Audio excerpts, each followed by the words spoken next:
අත්තාහවේ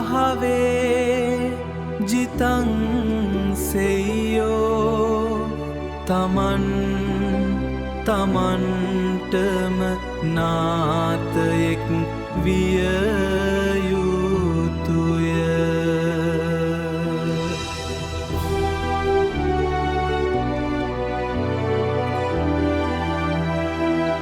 සත්පුරුෂ ඇසුර ධර්මය ශ්‍රවණය යෝනිසෝ මනසිකාර සහ ධර්මානුධර්ම ප්‍රතිපත්තිය සෝතාපන්න වීමට උපකාරී වන අංගනත්